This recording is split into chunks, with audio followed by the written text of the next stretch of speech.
our public works guys are, you know, there are some safety things too that we have to be aware of. Those drain covers, we have to make sure we have the right kind of drains, and we have to have the handicap accessibility issues and such. Then this, the other sheet, the white sheet with some of the hand coloring on it, this is what we use to let everybody know what the fees will be. All the fees that are on here are from last year.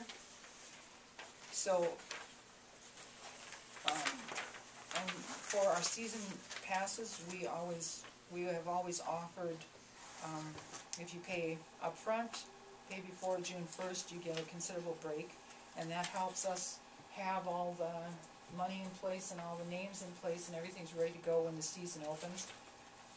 And it's a cost savings to people to allow them to do that, but it helps us get ready paperwork-wise for the season.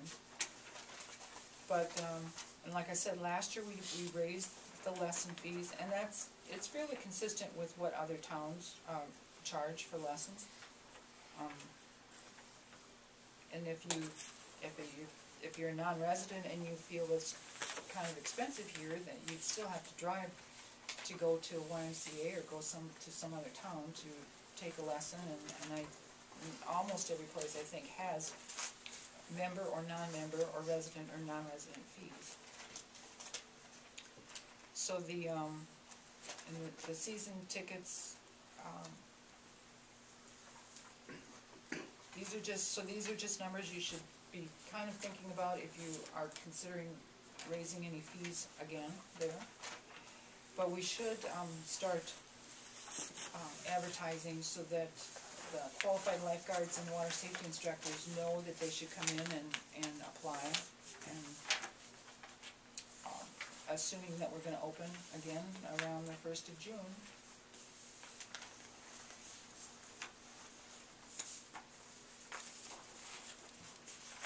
So I guess really you don't need to take action necessarily on fees or anything, but if we are going to open, we should be sure we get going on getting the staff in place to run them. Just requires that you post a notice in the paper and have the people come in. Yep. And then later we can show you the breakdown of the wages. You can decide on a wage breakdown thing. We don't have to do that yet. Plenty of time for that.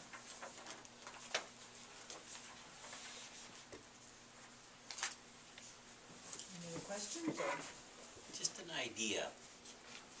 As I think about the Creekside Park and the shelter rentals for family reunions, when you reserve those shelters, would it be possible to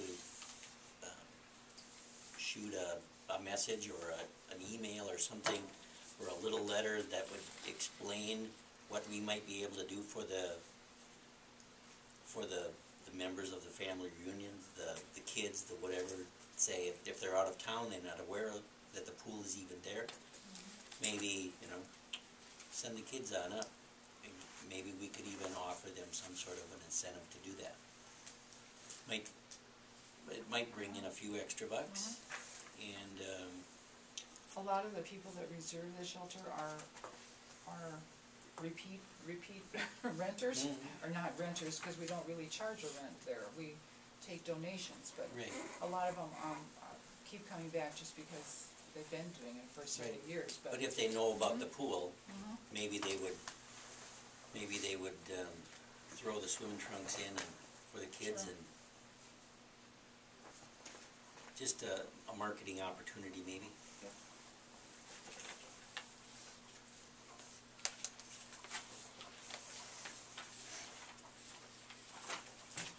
Any action to be taken here?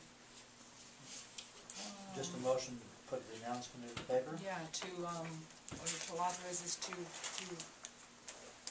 get the job, what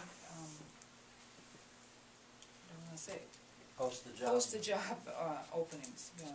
So I move that we post the job opportunity opportunities in the paper. Second. Motion by Mr. Dahl, second by Mr. Hanson. Anything else? All in favor of the motion, say aye. Alright, All opposed? And the motion passes. Anything else in this, Kathy?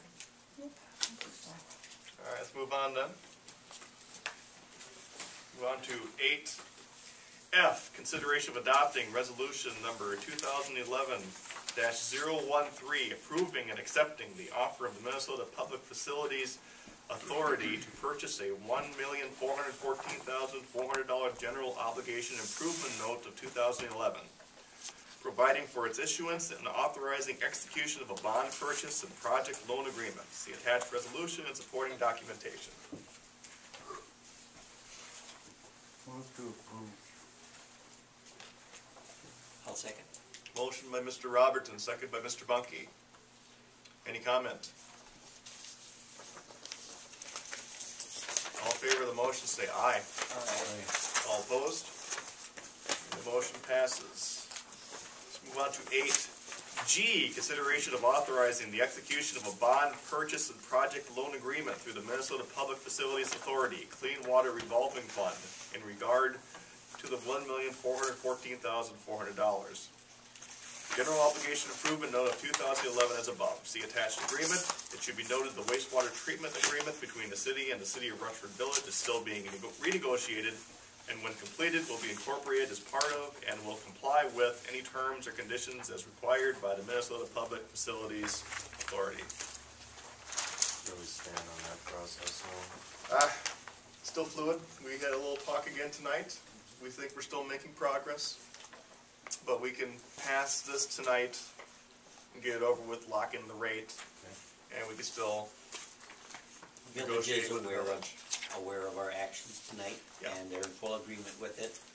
We did have a very good meeting tonight, and I think are very close to having all of the details hammered out, so. Good. Move to approve. Second? Motion by Mr. Hansi, second by Mr. Dahl. Any comment? All in favor of the motion, say aye. Aye. All opposed? And the motion passes. Thank you. Let's move on to 8H. Receive report from Attorney Tiglo on research of community center project and consideration of any official action as may be recommended. Mr. Tiglo. Thank you. The only official action that I would request is that a council member be appointed to meet with the League of Minnesota Cities representative and myself on April 18th in my office in Rushford. At that time, they will have had a chance to review all of the documents and other items that I forwarded to them, and they will come and give us an analysis of our situation concerning the community center. So if you would like to appoint someone to meet with us, I spoke with your city administrator about that. He will be in attendance, and I'd like someone from the council to be in attendance as well. I can be there. Is everybody fine be there? All right, then I will go. Need a motion? We need a motion for that, do they? I don't think so. It's just that the update and the analysis from the league will occur on the 18th of April. Okay.